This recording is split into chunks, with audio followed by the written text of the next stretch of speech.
Kisah kali ini tentang Santi, mantan ratu preman di Jakarta. Ia adalah janda yang harus melindungi anaknya dari ancaman preman yang memburu keluarganya.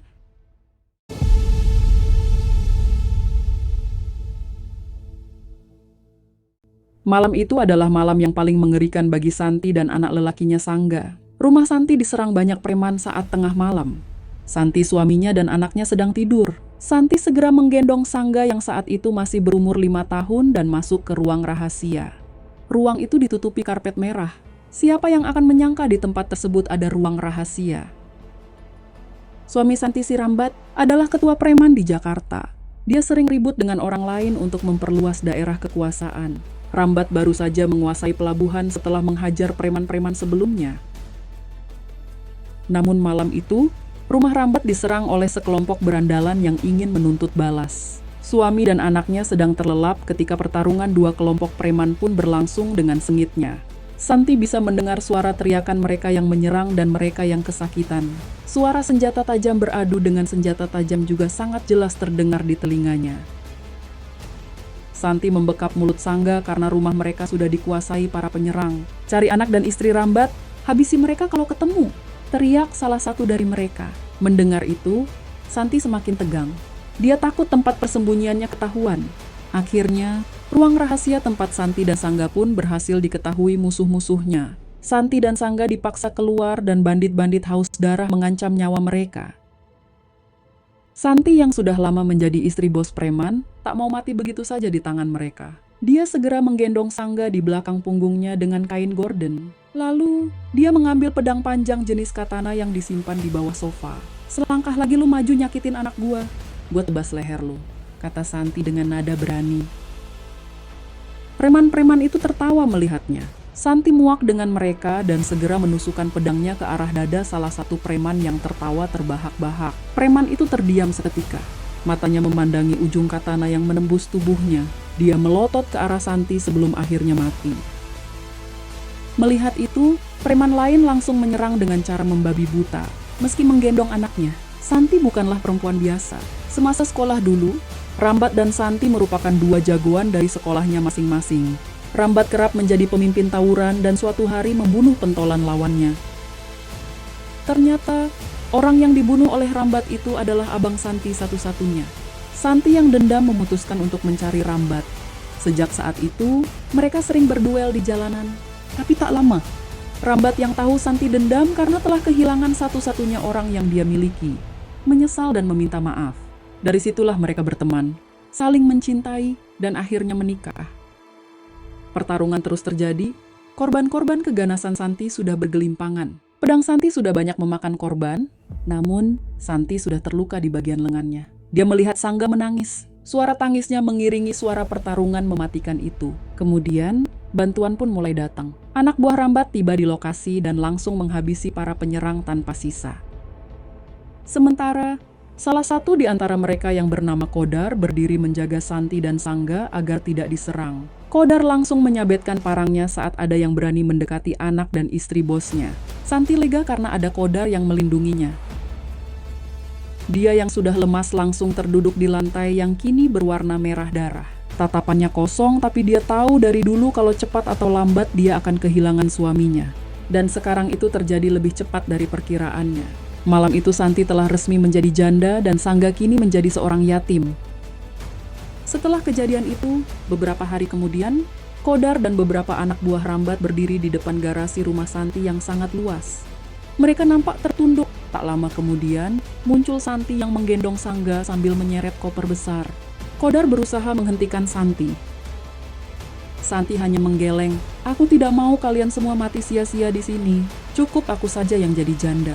Setelah itu, Santi langsung masuk mobil tanpa menunggu reaksi anak buah suaminya. Dia menuju terminal. Kodar yang masih setia memberikan hormat kepada Santi dan mengantar mobilnya pergi.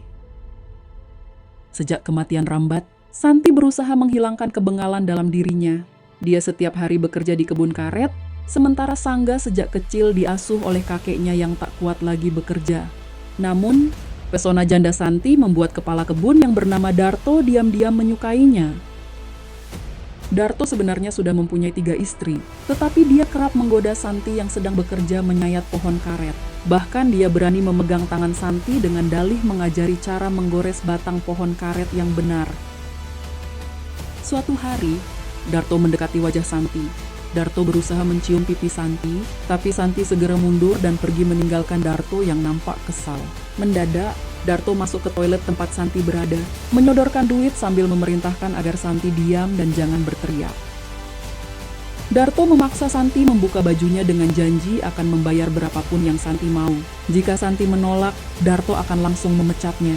"Ayolah Santi, kamu kan janda, pasti sudah lama kurang kasih sayang," kata Darto dengan mata nakal. Santi yang sedang menahan emosi merasa dilematis. Dia memang butuh uang buat biaya sekolah Sangga dan berobat kakeknya, tapi dia muak dengan kelakuan Darto. Saat Darto mulai merangsek, Santi langsung melepaskan diri dan menghajar muka Darto dengan kepalan tangannya. Darto pun terpental ke dinding toilet. Suara berisik itu membuat para penyadap karet lain menoleh. Tak lama kemudian, Santi keluar sambil menginjak kaki Darto yang terkapar. Darto menjerit kesakitan dan menjadi bahan tertawaan para pegawainya. Santi pun pulang lebih awal ke rumahnya. Di jalan, Santi melihat Sangga sedang dikeroyok oleh anak-anak lain. Sangga ditendang hingga terjatuh dan diinjak. Santi yang melihat dari kejauhan langsung naik pitam. Santi lalu meminta agar Sangga minggir, karena Santi akan memberi pelajaran kepada Ijong dan teman-temannya. Bagi seorang preman dan mantan pemimpin ratu tawuran di Jakarta, tidak sulit bagi Santi menghajar Ijong. Mereka langsung terkapar kesakitan karena pukulan Santi yang mematikan. Ijong dan teman-temannya pun memilih kabur tunggang langgang. Santi kemudian memeluk anaknya yang sudah membela harga diri ibunya, tapi tak lama kemudian, serangan balik dari Ijong dan teman-temannya pun datang. Rupanya, Ijong ini anak dari salah satu istri Darto yang juga bosnya Santi, lantaran Santi sedang mencuci baju di sungai. Dia tidak tahu kalau kakek dan anaknya kembali dihajar beramai-ramai di rumahnya yang sepi di tepi hutan. Beberapa tetangga yang mencoba menolong malah langsung dihajar habis-habisan oleh Ijong dan teman-temannya. Semua dilarang melapor kepada pihak berwajib jika mereka ingin selamat. Tak lama kemudian, Santi pulang ke rumah. Alhasil, Santi kaget bukan main mendapati rumah kakeknya sudah rata dengan tanah karena baru saja dibakar oleh Ijong dan teman-temannya. Tidak jauh dari puing rumah, nampak Sangga yang sudah berdarah menangisi jasad kakeknya yang sangat ia cintai. Santi melihat kakek telah mati dengan sia-sia, membuatnya semakin marah. Santi lalu mengajak Sangga untuk menuntut balas. Sangga, yang juga mewarisi sifat mendiang ayahnya, tidak merasa gentar. Mereka menuju rumah Darto yang sudah dijaga ketat oleh geng Ijong dan para centeng peliharaan Darto. Tanpa banyak bicara, Santi langsung menyerang dengan senjatanya. Dia berhasil mendapatkan parang dan melemparkannya ke arah Sangga sambil berteriak, "Habisi mereka, nak." Santi menghampiri Darto yang nampak ketakutan. Namun, tak lama kemudian, Darto tertawa lebar. Para preman yang datang membantu Darto telah tiba. Jumlah mereka sangat banyak.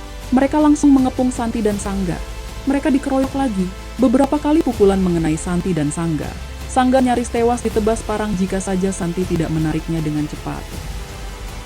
Darto dan Ijong tertawa kembali saat mendapati Santi dan Sangga kini sudah terpojok. Senjata Santi sudah terlepas, sementara Sangga sudah kehabisan tenaga. Pada saat itulah, muncul 3 mobil jeep hitam yang dipimpin oleh Kodar dan mantan anak buah Rambat. Jumlah mereka sekitar 15 orang. Mereka adalah orang-orang yang dulu diberi amplop oleh Santi saat dia memutuskan pulang ke kampung halaman kakeknya.